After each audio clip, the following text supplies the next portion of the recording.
성도 여러분 안녕하세요. 말씀 묵상 리바이블입니다. 하나님의 말씀을 붙들며 오늘 하루도 승리하시는 성도님들 되시기를 주님의 이름으로 축복합니다. 오늘 하나님께서 우리에게 주시는 말씀은 요한계시록 6장 15절에서 17절까지의 말씀입니다. 우리 함께 읽도록 하겠습니다. 땅의 임금들과 왕족들과 장군들과 부자들과 강한 자들과 모든 종과 자유인이 굴과 산들의 바위 틈에 숨어 산들과 바위에게 말하되 우리 위에 떨어져 보좌에 앉으신 이의 얼굴에서와 그 어린 양의 진노에서 우리를 가리라. 그들의 진노의 큰 날이 이르렀으니 누가 능히 서리요 하더라. 아멘. 오늘 우리는 요한계시록의 인재앙에 대해 깊이 묵상해 보고자 합니다. 요한계시록은 오랜 세월 많은 분들에게 신비와 두려움 그리고 궁금증을 불러일으킨 책이라고 할 수 있는데요. 그러나 이 책을 올바로 읽고 적용하기 위해서는 무엇보다도 1세기 당시의 독자들이 처한 현실과 그들의 눈으로 계시록을 먼저 바라보아야만 합니다. 그 시대의 신앙인들이 겪었던 고난과 긴장 그리고 그들 앞에 놓인 현실적 위기 속에서 요한계시록의 메시지를 이해하는 것이 너무나도 중요합니다. 그 후에야 비로소 오늘 우리의 삶과 미래에 대한 교훈으로 연결할 수 있는데요. 그렇다면 오늘 말씀에 기록되어 있는 인재앙을 내리시는 이유는 무엇일까요? 우리 두 가지로 함께 살펴보고자 합니다.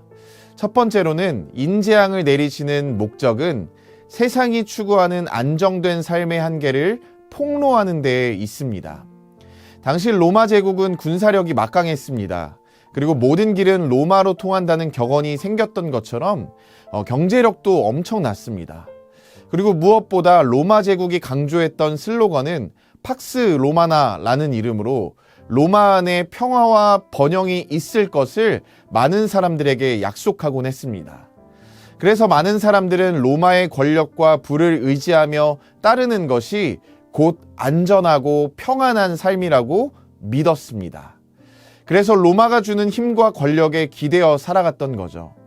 그런 시대적 정황 가운데 인재앙은 이러한 세속적 안정과 평안이 얼마나 허망한 생각이고 잘못된 것인지를 분명히 밝히고 있습니다. 오늘 본문에 먼저 등장하는 4개의 인재앙은 각각 흰 말, 붉은 말, 검은 말, 청황색 말이 나타나는데요. 이들은 세상에 나타나서 연쇄적으로 세상을 뒤흔들며 인간이 쌓아올린 평화와 번영이 얼마나 쉽게 무너질 수 있는지를 보여주고 있습니다. 여기에서 중요한 점은 첫 번째 인재앙의 배경으로 인을 떼실 수 있는 자격이 오직 어린 양이신 예수님께 있다는 사실입니다. 예수님께서 이 재앙을 주도해 가신다는 말씀인 건데요.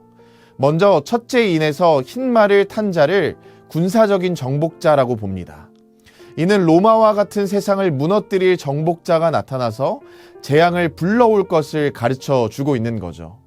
또 둘째 인의 붉은 말은 전쟁과 내란을 의미하며 세상에 점차로 화평이 사라지고 서로 죽이는 일이 계속되고 있음을 의미합니다. 그리고 셋째 인의 검은 말은 기근과 경제적 불균형을 상징합니다. 저울은 식량의 부족과 불평등을 나타내며 전쟁과 내란의 결과로 인류가 맞이하는 암담한 현실을 보여주고 있습니다. 또 넷째 인의 청황색 말은 죽음을 상징하며 전쟁과 기근의 결과로 인한 대규모의 사망이 있을 것을 나타내고 있습니다. 이 4가지 재앙은 이렇게 세상이 약속하는 평안이 얼마나 허망한지를 드러내 보여주는 것에 목적이 있습니다. 여기에 또 6번째 인에서는 지진, 해와 달의 변화, 별들의 낙하 등 우주적 재앙이 등장하고 있는데요. 이는 우리가 사는 세상이 얼마나 불완전한 곳인가 하는 것을 알게 하는 것이죠. 하나님이 흔들어 놓으시면 세상은 한순간에 무너지게 된다는 것을 보여주고 있는 것입니다.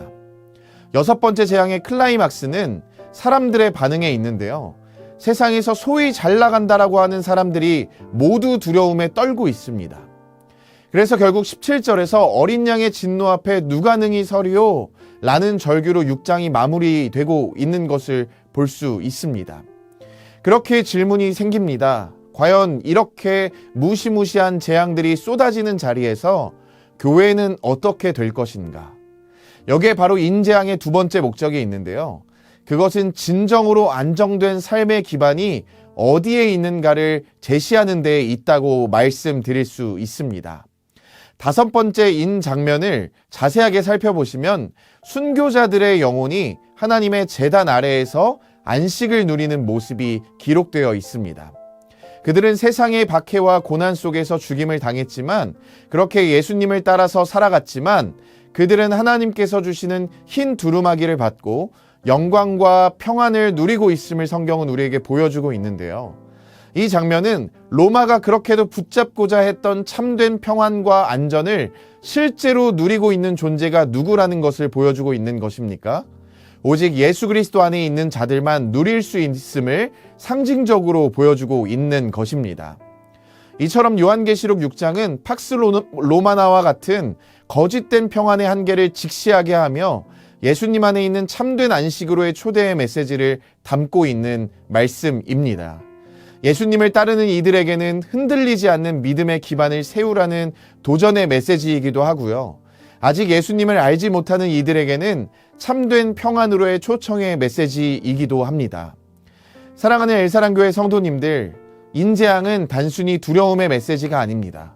세상의 권력과 부가 주는 평안은 언제든지 무너질 수 있지만 오직 예수 그리스도 안에서만 진정한 안식과 평안을 누릴 수 있음을 성경은 우리에게 가르쳐주고 있습니다. 오늘 이 말씀 앞에서 우리가 붙잡아야 할 것은 세상의 것에 마음을 두지 않고 오직 예수 그리스도만을 의지하는 믿음입니다. 인재앙은 우리로 하여금 세상의 허상을 내려놓고 참된 평안의 근원 되시는 주님께로 나아오라는 하나님의 초청입니다. 고난과 위기의 시대를 살아가는 우리에게 요한계시록은 두려움이 아니라 끝까지 인내하며 믿음으로 승리하라는 소망의 메시지를 들려주고 있는 것입니다. 세상의 평안이 무너질 때에도 예수님 안에 있는 자는 결코 흔들리지 않습니다.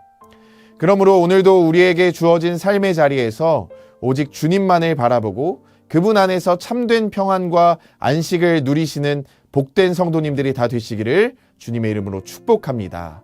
아멘. 우리 함께 기도하도록 하겠습니다. 사랑하는 주님, 오늘 요한계시록의 인재앙을 통해 세상의 허망한 평안이 아닌 오직 예수 그리스도 안에서만 참된 안식과 소망이 있음을 깨닫게 하시니 감사드립니다. 우리가 세상의 것에 마음을 빼앗기지 않고 어떤 고난과 환난 속에서도 주님만을 의지하며 흔들리지 않는 믿음으로 살아가게 인도하여 주시옵소서. 주님의 진노와 심판 앞에서 두려워하는 자가 아니라 주님의 은혜와 사랑 안에서 담대히 서는 성도가 되게 하시고 이 시대의 참된 평안의 증인으로 많은 사람들을 주님께로 인도하는 삶을 살도록 인도하여 주시옵소서. 예수님의 이름으로 기도합니다. 아멘. 네, 우리 기도 제목 2가지 놓고 함께 기도하도록 하겠습니다. 먼저는 세상의 정신을 따라가지 않고 오직 예수님의 말씀을 따르며 참된 평안과 안식을 누리게 하소서라는 기도 제목으로 기도하며 나아가기를 소망하고요. 우리 2번째로는 환난과 고난의 시대에도 흔들리지 않는 믿음으로 많은 사람에게 예수님을 전하는 삶을 살게 하소서라는 기도의 제목, 이 2가지의 기도 제목을 주님 앞에 올려드리시면서 우리 함께 기도하며 나아가도록 하겠습니다. 기도하겠습니다.